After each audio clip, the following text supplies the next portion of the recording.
Estás escuchando a Cristina López Slichting. Fin de semana. COPE. Estar informado.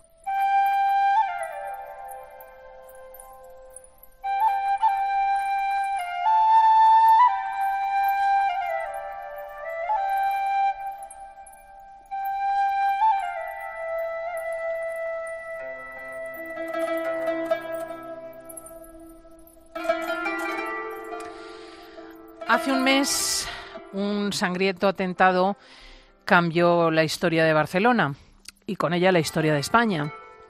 Y unos chavales, porque lo eran así, entre 17 años y 20 y tantos, en torno a un hombre mayor que les absorbió la sesera, un imán de Ripoll, generaron una célula yihadista que mató a 16 personas, que hirió a muchas y que mantiene a 4 en los hospitales. Uno de los problemas que tenemos es qué hacer con los yihadistas una vez que ingresan en prisión. Voy a contaros otro caso, el de Rimou Ben Youssef, una madre que dio el visto bueno para que sus 2 hijos de 16 años se enrolaran en el Daesh, que ha sido condenada esta semana a 2 años de prisión. Los hechos sucedieron hace 2 años en Badalona. 2 hermanos gemelos dejaron su instituto para estudiar en una escuela corónica de Tánger. Allí fueron captados, regresaron a España radicalizados y con una sola idea en la cabeza: viajar a Siria para unirse a los terroristas del Daesh. Rimou Ben Youssef, su madre, les dio permiso. El viaje fue frustrado por la Guardia Civil y toda la familia fue detenida. Los gemelos quedaron en libertad vigilada, pero su madre ingresó en prisión. Ahora se ha celebrado el juicio y Rimou Ben Youssef ha sido condenada a 2 años de cárcel, se pedían 7, por colaboración con organización terrorista.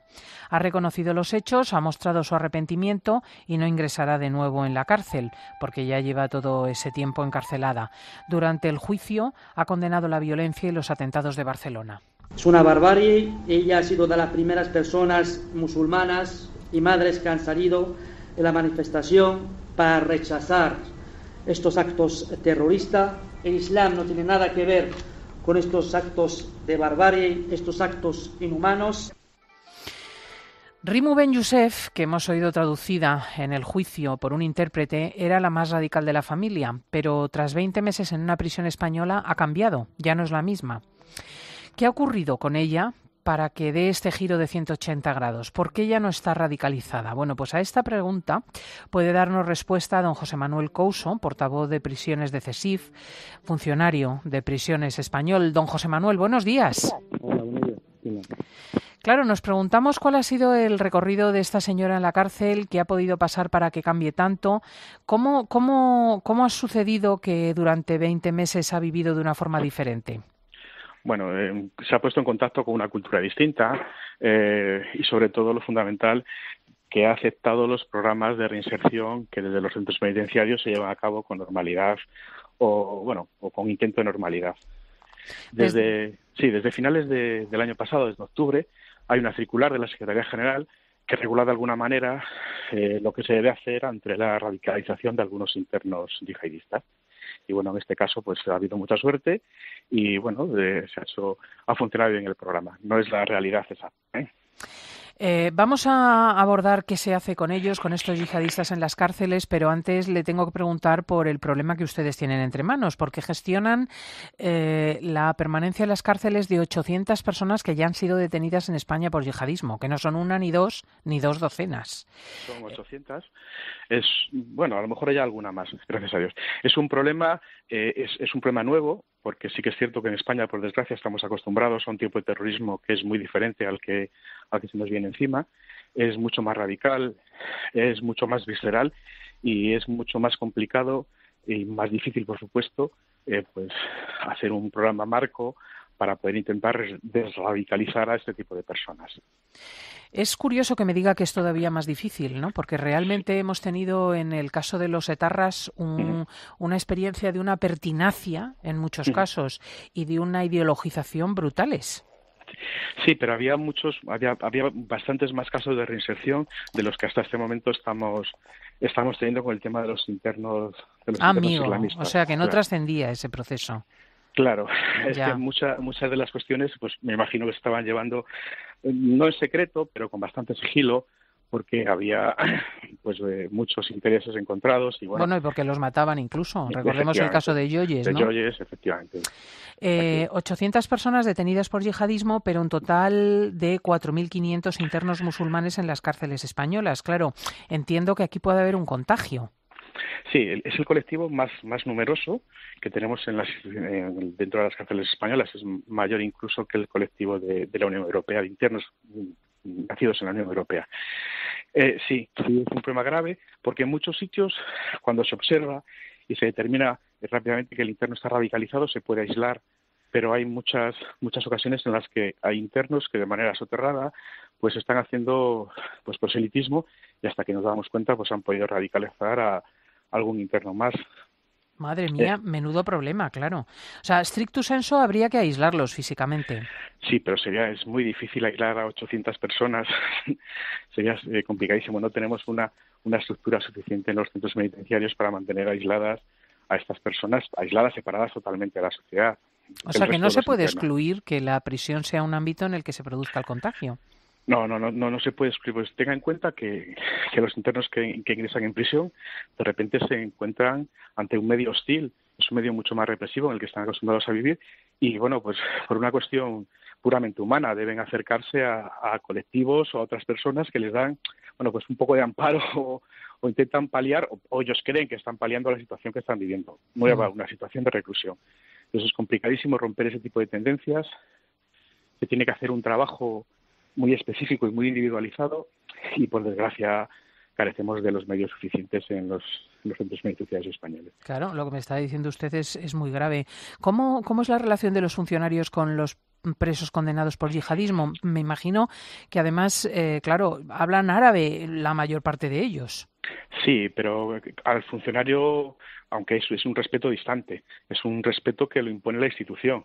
Nosotros somos en ese momento somos agente de autoridad de facto, aunque por desgracia este pasado verano nos aprobó una proposición no de ley para que se nos recogiera la categoría de agente de autoridad, pero estamos ejerciendo una autoridad directa sobre el interno. Claro. Y naturalmente eso ellos lo aceptan a regañadientes o por lo menos de cara a la institución. Sí, es una relación distantísima, tenemos que tener mucho cuidado porque hay una serie de costumbres que por desgracia nosotros desconocemos.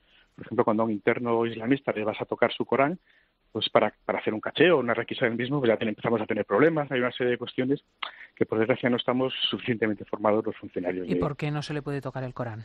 Porque es algo muy íntimo para ellos y lo consideran como un insulto a su fe. O sea, hay una serie de cosas que toquemos los cristianos el Corán, bueno, es una forma de radicalización que daría risa incluso a los propios musulmanes. Claro, tú empiezas a partir de ahí, empiezas a ver, cuidado, ¿qué ocurre aquí?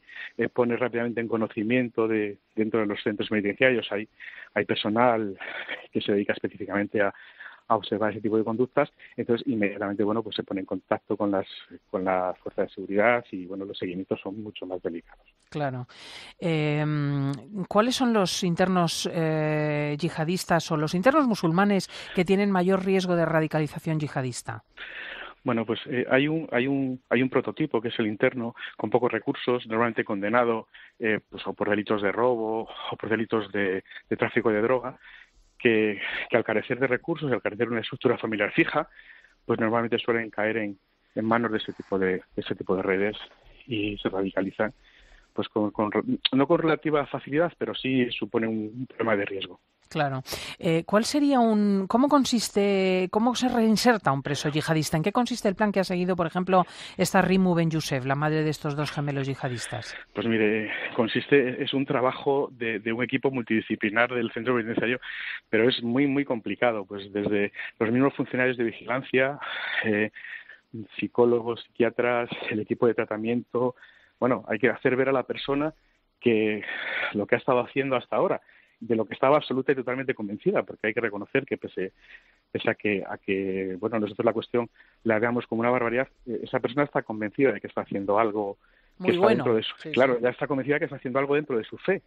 O sea que el éxito del que la ha radicalizado a ella, pues ha sido convencerla de que lo que está haciendo, pues es lo adecuado para su fe. Claro. Entonces hay que romper esa tendencia, es con mucho, mucho, mucho trabajo.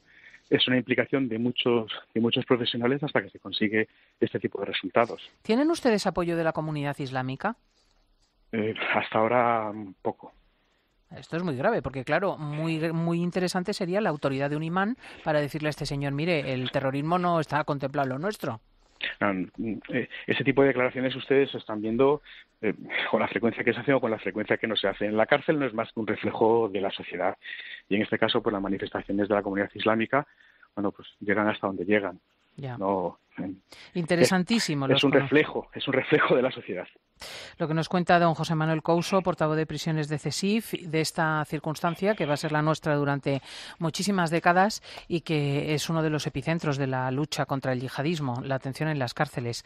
Don José Manuel Couso, un verdadero placer. Muchísimas gracias. Pues muchísimas gracias a ustedes por hacerse eco del problema tan enorme que se nos viene encima durante bastante tiempo, por desgracia. Un saludo. Igual para usted. Buenos días.